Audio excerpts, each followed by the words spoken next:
Imagine this, what if the battlefield was a graveyard where soldiers aren't just lost to bullets, but starved into ghosts by their own leaders? Could Putin's Grand Army really crumble like a house of cards in the mud? This unthinkable scene unfolds not in fiction, but on Ukraine's front lines. Here, civilization drowns in filth, humanity erased in watery trenches stinking of decay. Cold sludge clings to boots, a tactile nightmare. The air hums with distant artillery roars, but closer, silence screams louder. Russian troops once hailed as giants now scramble like desperate animals, hollow-eyed from weeks without sustenance. Their uniforms hang loose on weakened frames, reeking of unwashed fear. Videos emerged, raw and undeniable, exposing logistic nightmares in brutal detail. One clip reveals a trooper, leg shattered by an EFFPV drone strike, wallowing in muck. But Ukrainian shells aren't his true foes. Hunger gnaws at his core, misery grips every breath. His voice quivers, trembling over radio static. No food. No water. Not for days. Connection severed. Command vanished. He's no warrior now, just forsaken meat for Putin's delusions. Radio waves echo death's void. Killed by neglect, not combat. Yet dread intensifies. More proof surfaces, a second video showcases rescuers' plight. Despair squats at their dugouts. In this clip, a fighter repurposes his buddy's helmet. Yes, the very lid shielding his comrade, perhaps sharing laughs minutes before, now cradles soggy pasta. Waterlogged noodles slosh in the vessel, a grotesque bowl for starving souls. Grim humor erupts among them. Dark barbs revealing moral rot. Morality shatters, army soul fractures. Trapped in dank pits, no fluids, awaiting sacrifice for ego's sake, they cling to homeward dreams. Yet escape feels futile. Putin strands them amid fire, famine, and chaos. This agony signals deeper collapse, a bankrupt state's shadow looming. Logistics plagued doctrine, but now it's deliberate strangulation. Supply runs shot down? Economic suffocation hits harder, Kremlin starving its own can't quench thirst for morale either. Liquid resolve, once flowing cheap, now under siege. Finance Ministry, amid historic deficits, hikes booze costs sharply.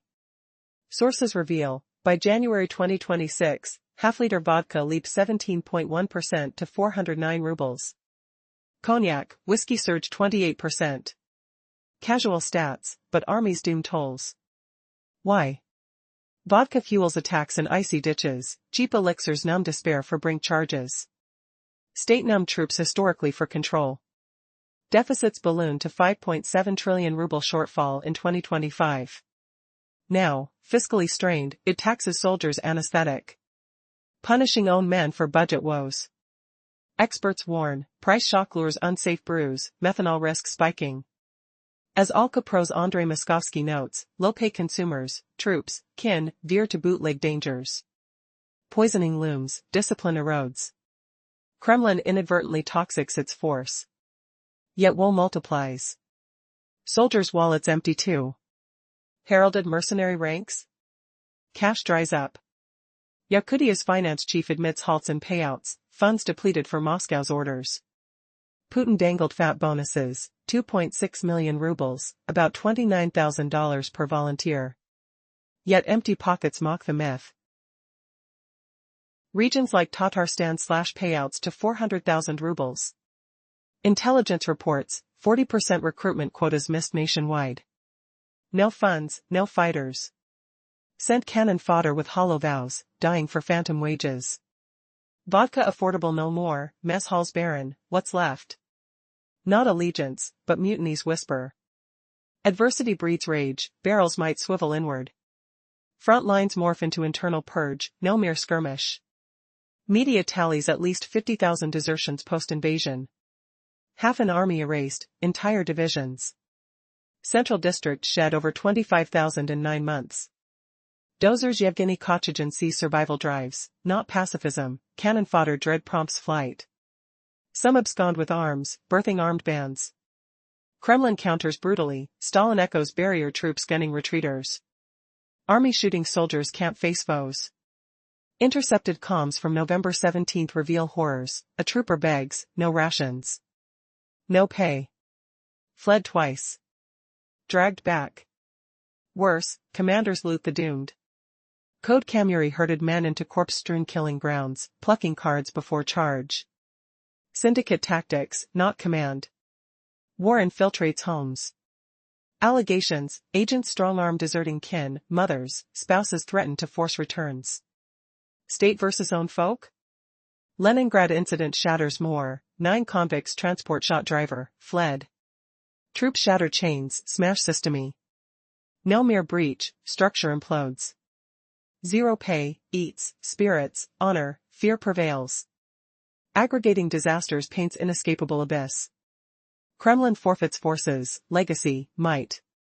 General Staff data, over 1,178,610 personnel losses.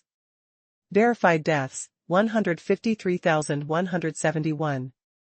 But just the surface. What hidden tolls fester beneath? Could this unraveling ignite greater upheaval? Feel the chill of betrayal, smell scorched earth despair. If soldiers turn, who falls next? The emperor lacks his threads. Yet, whispers rise, rebellion scent in the air. Will Putin's empire rot from within? Tune into the unfolding abyss. In the chaos of war, soldiers have resorted to unimaginable acts to survive. One harrowing image reveals a soldier using the helmet of his fallen comrade as a makeshift bowl. Just hours earlier, that helmet shielded a friend's head, perhaps even shared laughter. Now, it holds the soldier's water-soaked pasta, an almost surreal symbol of despair and loss of dignity. How did they reach this point? How can they endure such horror? This grim scene underscores the collapse of human morality within the Russian ranks. Soldiers, trapped in a tiny waterless hole, believe they will return home. But reality shatters that illusion. Reaching distant safety is nearly impossible on these front lines. Putin has forsaken his army. Not just to Ukrainian fire, but to medieval conditions, starvation, madness, and abandonment. This isn't chance, it's a calculated collapse. The crisis exposes systemic failure, an orchestrated suffocation. It's not merely trucks being shot down with supplies, it's about Russia's economy itself grinding to a halt. The Kremlin, unable to provide for its soldiers, strips away their only solace, liquid courage. In a desperate attempt to patch the budget deficit, a major increase in alcohol prices is imminent. Starting in January 2026, the cost of a 0.5-liter bottle of vodka will jump by 17.1% to 409 rubles. For whiskey and cognac, it's a staggering 28% rise. This may seem like ordinary inflation, but it's a catastrophe for the army. Because vodka isn't just a drink, it's their fuel. It's what gives soldiers the illusion of strength in freezing trenches, hungry and exhausted. Willing to carry out missions they might not survive. The bottom of a cheap bottle often fuels their bravery, numbing the fear and pain of war. But now, with prices soaring, the soldiers' last refuge is slipping away. The very means to maintain their resolve are being stripped. The question lingers, what happens when the soldiers' last illusion of courage disappears? When the bottle costs more than they can afford? The soldiers are no longer just fighting a war, they're fighting to survive themselves. Amidst this chaos, the true horror reveals itself, the army is crumbling from the inside out. Morale, even their will to fight, each erodes, swallowed by hunger, poverty, and betrayal. The battlefield isn't just trenches and gunfire anymore, it's a battlefield of broken souls and shattered hope. Russia's military numbers are plummeting, but what's fueling this collapse? Could it be something beyond battlefield failures? The answer lies in the very soul of its soldiers, their spirits crushed by starvation, despair, and the Kremlin's cold-handed policies. Every day, frontline soldiers face a desperate choice that reveals shocking truths about a fallen empire. Previously, we've seen how the Russian army relies heavily on alcohol, especially vodka, as their unspoken source of courage. It used to numb pain, steel nerves, and push soldiers into the trenches to face freezing temperatures and deadly artillery. Yet, today, that safety net is unraveling. Now, there is a harsher reality. The Kremlin's budget crisis has hit an all-time high, with a deficit nearing 5.7 trillion rubles in 2025. To cover this, the government is turning against its own troops, taxing their only solace, vodka. Rising prices, some as much as 28%, threaten to push soldiers into the arms of illegal, unregulated alcohol trade. Pseudo-rum and pseudo-whiskey, dangerous counterfeit drinks, are flooding the streets, with methanol poisoning becoming a horrifying norm. Experts warn that low-wage soldiers and their families, driven by desperation, may turn to these deadly substitutes.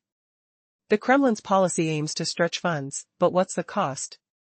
Poisoned soldiers, chaos on the front line, and a moral breakdown of discipline. The government is effectively poisoning its own army from within, choosing economic survival over human lives.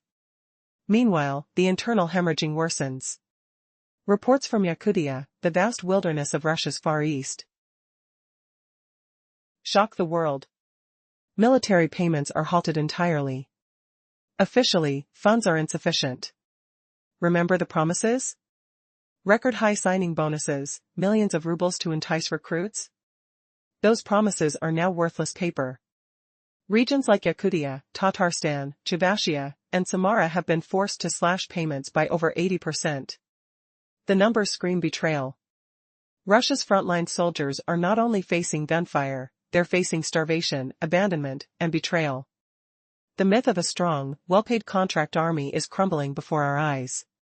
Instead, soldiers are leaving in droves, deserting in the hundreds of thousands, turning to civilian armed groups just to survive. And the worst part? This chaos could ignite a rebellion from within, an explosion of anger that might threaten the very government that sent them there. Imagine entire divisions vanishing into the wilderness, armed with nothing but desperation, fighting not for their country, but against their own officials' betrayal. What happens when the soldiers realize their salaries are zero, their water is gone, and their leaders are draining their last hope? The final numbers are staggering, over 1.17 million casualties, with more than 150,000 confirmed deaths. The true toll might be even higher. Behind each statistic lies a story of suffering, of soldiers left to die in muddy trenches, abandoned and forgotten. And yet, this nightmare grows darker. As the internal unrest deepens, what will be the breaking point? Will the army's collapse lead to a revolution? Or will the situation spiral into chaos beyond control? The stage is set for a reckoning, one that could change the fate of a nation forever. The question remains, how long can the Kremlin keep the facade alive while its soldiers starve in desert and silence? The answer might be closer than anyone expects, and the world better prepare for what's coming next. Regions like Yakutia struggle to fulfill payments from Moscow's directives, as their funds have dried up. Meanwhile, this issue spreads beyond Yakutia. Areas such as Tatarstan, Chuvashia, Mariel, and Samara have slashed signing bonuses from 2 million rubles down to a mere 400,000 rubles. Ukrainian military insights reveal Russian areas can't even hit 40% of Moscow's recruitment targets.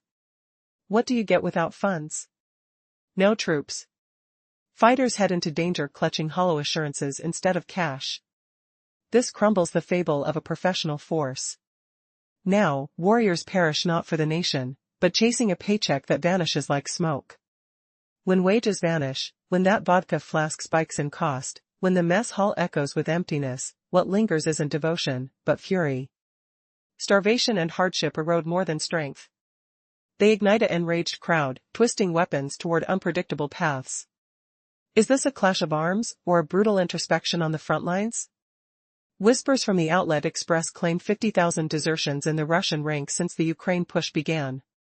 Pause and absorb that. 50,000 souls, entire divisions dissolving into nothingness. Over 25,000 from the Central Military District bolted in just 9 months. As expert Yevgeny Kochygin from the Volga village watchdog Dozer explains, these aren't ideologues fleeing war. They squat in survival mode. The instant they grasp their mere targets, doomed to rot in those soggy foxholes, they bolt, no second looks. Some snatch rifles and gear, morphing into outlaw crews. Yet, the Kremlin digs into ancient tactics to crush this exodus. Commanders unleash barrier squads, gunning down their retreating comrades. Can a force blasting at its own ranks truly repel external foes? Intercepted waves from the 95th Airborne Brigade on November 17 unearthed this savagery. But hold on, twist alert, what if the real collapse isn't just defection, but a haunting betrayal from their own leaders. Think about it, who survives in such a nightmare? This shifts everything. Radio transcripts buzz with a soldier's cry. The boss snatched my food shit. Pays ghost. I ran twice. They drag us back, march us right into doom. Stay away, don't enlist. The stench of desperation clings to every plea. Mud squelches under boots, a tactile reminder of trenches churning with fear. Smells of decay waft from forgotten rations. Commands treat troops like expendable flesh. Reports detail how one captain, tagged Kamuri, herded men into corpse-strewn zones. He pocketed their final wallets and coats pre-battle. Is this command, or a crime outfit pilfering from the dying? This grim tale doesn't halt at the battlefield. The Kremlin drags conflict homeward. Whispers accuse state forces of pressuring deserters' kin, mothers, spouses, kids, to lure lost sons back. Labeling this connotes war against the populace. Or ponder the horrors from Leningrad's wilds. 9 convicts en route shot their guard and vanished. Troops flee and dismantle the very cage trapping them. This transcends discipline, it's the Russian army's core fracturing, devoid of earnings, sustenance, spirits, dignity. Only dread and treachery endure. Weaving these tiny calamities paints an abyss of ruin, inescapable. Russia forfeits not solely warriors, but legacy, populace, and martial might. Vital stats from Ukraine's high command show total manpower damage surpassing 1,178,610. Authenticated fatalities, cross-checked by Media Zona and the BBC, hit 153,171. And note, this barely scratches the surface. The crisp bite of winter air contrasts the squalor, the distant rumble of artillery a constant hum, yet rebellion brews like a storm. What unprecedented fury will shatter the mold next? Cliffhanger, as families crumple under coercion, will escapees ignite a domestic inferno, or rise as silent specters, plotting the ultimate retaliation? In the shadows of the Ukrainian front, Russian commanders unleash barrier troops to gun down their own fleeing soldiers. An army turned against itself has forfeited its soul to battle the foe. Radio intercepts by the 95th Airborne Brigade on November 17 expose this savage cruelty. Bodies pile up in the mud. The stench of cordite clings to the air. Sneakers squelching in bloody muck summon echoes of distant artillery. What twisted fate drives comrades to slaughter enemies wearing the same uniforms? Imagine that desperate soldier, curled in a ditch, begging through static. Lost ration card snatched by his superior. Pay vanished like smoke. Twice he bolted for life. Dragged back to march into oblivion. Don't enlist, he warns. A freeze crawls your spine hearing it. Even darker horrors lurk. Commanders treat troops as disposable flesh. One, codenamed Kamuri, crammed his unit into corpse-strewn fields. He scooped bank cards and coats before the slaughter. While men died, leaders plotted to pillage last wages. This isn't military order. It's mafia tactics masquerading as command. And the rot spreads beyond trenches. The Kremlin invades soldiers' hearths. Putin's forces bully deserting fighters back via kin threats. Mothers, spouses, kids coerced under duress. Husbands or sons march to doom. True or not, it's civil war waged by one's own land. Fear grips every eyelid flutter. Leningrad's tale seals the fracture. 9 convicts, chained for front duty, slay their escort. Then flee into shadows. No mere breach of ranks. It's systemic ruin. No wages. No rations. Vodka priced beyond reach. Honor ground to dust. Only terror and knives. Piecing these woes together, a chasm of ruin yawns. Russia sinks, unpullable. Not just troops eroded, but heritage, populace, might.